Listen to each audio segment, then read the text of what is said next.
Hello மக்களே, எல்லாருமே என்கிட்ட என்ட்ரியில் இந்த வைவா பேஸ் 2 பற்றி நிறைய கேட்டிருந்தீங்க. அதுக்கான வீடியோ தான் இது. நீங்கள் என்ட்ரியில் மாண்டசரி கோர்ஸ் பண்ணிட்டு இருக்கீங்கன்னா இந்த ஒரு வீடியோ உங்களுக்கு ரொம்ப யூஸ்ஃபுல்லாக இருக்கும். வைவா பேஸ் 2க்கு முன்னாடி நீங்கள் எப்படி ப்ரிப்பேர் பண்ணும் அப்படிங்கிற ஒரு ஐடியாலஜி இது வந்து கொடுக்கும். இதெல்லாம் தான் வருமா அப்படின்னு கேட்டிங்கன்னா கண்டிப்பாக கேட்பாங்களா எனக்கு தெரியாது.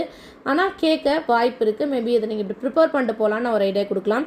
ஸோ இதோட ப்ரிப்பரேஷன் எப்படி இருக்கும் பார்த்தீங்கன்னா, வைவாவோட பொறுத்த வரைக்கும் நம்ம இது எல்லாமே ஆன்லைன் கோர்ஸ்னால கண்டிப்பாக இதுவுமே ஆன்லைனில் தான் நடக்கும். ஜூம் அப்படி இல்லைனா கூகுள் மீட்டில் வந்து இது உங்களுக்கு நடக்கலாம். டீச்சர் நம்மளோட ட்ரைனர்ஸ் வந்து கேமரா வந்து நல்லா பொசிஷனில் வச்சுக்கோங்க. நல்லா கிளியராக தெரிகிற மாதிரி மேபி ஏதாவது ஸ்டாண்ட் மாதிரி ஃபிக்ஸ் பண்ணிக்கோங்க. பிளாக் ஆர் ஒயிட் போர்டு ரொம்ப முக்கியம். ஸோ பின்னாடி வந்து black board or white board கண்டிப்பாக நீங்கள் ரெடி பண்ணி வச்சுருக்கணும். அதுக்கப்புறம் நீங்கள் அந்த கம்ப்ளீஷன் சர்டிஃபிகேட் வந்து ஹார்ட் காப்பியாவோ அப்படின்னா சாஃப்ட் காப்பியாவோ உங்கள் கையில் வந்து இருக்கணும். அதுக்கப்புறம் வந்து பார்த்தீங்கன்னா அந்த மெட்டீரியலை வந்து அதுக்கான டீச்சிங் எய்ட்ஸ் எல்லாத்தையும் நீங்கள் வந்து டிஸ்பிளே பண்ணி வச்சுருக்கணும். இதெல்லாமே வந்து பார்த்தீங்கன்னா வைவாக்கு முன்னாடி இருக்கக்கூடிய ப்ரிப்ரேஷன். சரி, இப்போ வைவாக்கு அப்புறம் எப்படி இருக்கும் அப்படின்னா, வைவாவில் வந்து மொத்தம் 5 செக்ஷன் ஏலேருந்து வரைக்கும் கொஸ்டின்ஸ் உங்களுக்கு இருக்கும். இந்த ஃபஸ்ட்டு செக்ஷனில் பார்த்தீங்கன்னா உங்களோட அந்த லெசன் பிளானை பற்றி கொஸ்டின்ஸ் கேட்கலாம். என்னென்ன லெசன் பிளான் எடுத்தீங்க அப்படிங்கிற மாதிரியான கொஸ்டின்ஸில் வந்து கேட்கலாம். ஸோ கிண்டர் கார்டனை டெவலப் பண்ணது யார், இந்த மாதிரியான கொஸ்டின்ஸ் கூட ஓரலாக கேட்கலாம். அதெல்லாம் பார்த்து வச்சுக்கோங்க.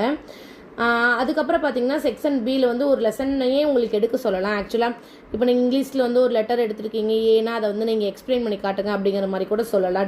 டெமான்ஸ்ட்ரேஷன் பண்ணி காட்ட சொல்லலாம்.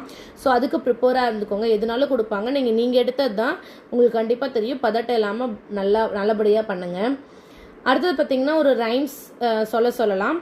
அப்படி இல்லை அப்படின்னா lower case upper case letter வந்து எப்படி வந்து 4 லைனில் எழுதணும் அப்படிங்கிறத எழுதி காட்ட சொல்லலாம். சிவிசி வேர்ட்ஸை ப்ரொனவுன் பண்ண சொல்லலாம்.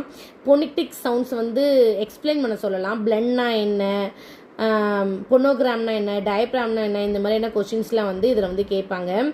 அதுக்கப்புறம் பார்த்தீங்கன்னா செக்ஷன் டின்னு பார்க்கும்போது அந்த பிடிஎஃப்ல இருக்கக்கூடிய அந்த என்இபினா என்ன, என்சிஎஃப்னா என்ன அப்படிங்கிறது எல்லாமே உங்களுக்கு கேட்பாங்க. அது எல்லாமே பார்த்துக்கோங்க.